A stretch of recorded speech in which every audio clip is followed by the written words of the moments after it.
वकीलों ने यह फैसला सुना और उछल पड़े। पंडित अलोपीदीन मुस्कुराते हुए बाहर निकले। स्वजन बांधवों ने रुपए की लूट की। उदारता का सागर उमड़ पड़ा। उसकी लहरों ने अदालत की नींव तक हिला दी। जब वंशीधर बाहर निकले तो चारों ओर उनके ऊपर व्यंग्यबाणों की वर्षा होने लगी।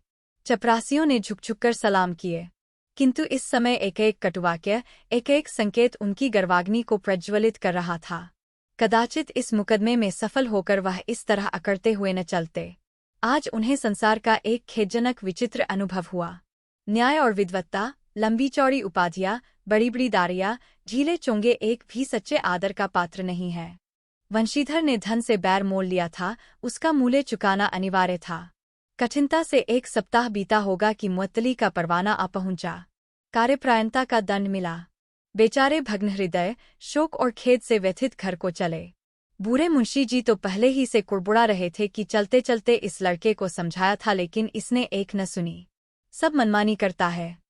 हम तो कलवार और कसाई के तगादे सहेंग बुढ़ापे में भगत बनकर बैठें और वहां बस वही सूखी तनख्वाह। हमने भी तो नौकरी की है और कोई ओहदेदार नहीं थे, लेकिन काम किया, दिल खोलकर किया और आप ईमानदार बनने चले हैं। घर में चाहे अंधेरा हो, मस्जिद में अवश्य दिया जलाएंगे।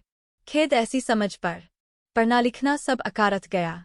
इसके थोड़े ही दिनों बाद जब मुंशी वंशीधर इस दुरावस्था में घर पहुंचे और बूढ़े पिताजी ने समाचार सुना तो सिर पीट लिया। बोले, जी चाहता है कि तुम्हारा और अपना सिर फोड़ लूं। बहुत देर तक पछताकर हाथ मलते रहे।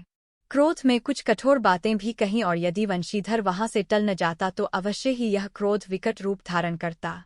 वृद्ध माता को भी दुख हुआ। जगन्नाथ और रामेश्वर यात्रा की कामनाएं मिट्टी में मिल गईं। पत्नी ने कई दिनों तक सीधे मुंह बात तक नहीं की। इसी प्रकार 1 सप्ताह बीत गया। संध्या का समय था। बूढ़े मुंशी जी बैठे बैठे राम नाम की माला जप रहे थे। इसी समय उनके द्वार पर सजा हुआ रथ आकर रुका। हरे और गुलाबी पर्दे, पछिए बैलों की जोड़ी, उनकी गर्दनों में नीले धागे, सींग पीतल से जुड़े हुए। कई नौकर लाठियां कंधों पर रखे साथ थे। मुंशी जी अगवानी को दौड़े। देखा तो पंडित अलोपीदीन है। झुककर दंडवत की और लल्लो-चप्पो की बातें करने लगे। हमारा भाग्य उदय हुआ जो आपके चरण इस द्वार पर आए। आप हमारे पूज्य देवता हैं। आपको कौन सा मुंह दिखावें, मुंह में तो कालिख लगी हुई है। किंतु क्या करें, लड़का अभागा कपूत है, नहीं तो आपसे क्यों मुंह छिपाना पड़ता। ईश्वर निस्संतान चाहे रखे, पर ऐसी संतान न दे। अलोपीदीन ने कहा, नहीं भाई साहब, ऐसा न कहिए। मुंशी जी ने चकित होकर कहा, ऐसी संतान को और क्या कहूँ। अलोपीदीन ने वात्सल्यपूर्ण स्वर में कहा, कुलतिलक और पुरुषों की कीर्ति उज्ज्वल करने वाले संसार में ऐसे कितने धर्मप्रायण मनुष्य हैं जो धर्म पर अपना सब कुछ अर्पण कर सकें। पंडित अलोपीदीन ने वंशीधर से कहा, दारोगा जी, इसे खुशामद न समझिए। खुशामद करने के लिए मुझे इतना कष्ट उठाने की जरूरत न थी। उस रात को आपने अपने अधिकारबल से अपनी हिरासत में लिया था, किंतु आज मैं स्वेच्छा से आपकी हिरासत में आया हूँ। मैंने हजारों रईस और अमीर देखे, हजारों उच्च पदाधिकारियों से काम पड़ा, किंतु परास्त किया तो आपने। मैंने सबको अपना और अपने धन का गुलाम बनाकर छोड़ दिया। मुझे आज्ञा दीजिए कि आपसे कुछ विनय करूं। वंशीधर ने अलोपीदीन को आते देखा तो उठकर सत्कार किया, किंतु स्वाभिमान सहित। समझ गए कि यह महाशय मुझे लज्जित करने और जलाने आए हैं। क्षमा प्रार्थना की चेष्टा नहीं की, वरन उन्हें अपने पिता की यह ठकुर सुहाती की बात असह्य सी प्रतीत हुई। पर पंडित जी की बातें सुनी तो मन की मैल मिट गई। पंडित जी की ओर उड़ती हुई दृष्टि से देखा। सद्भाव झलक रहा था।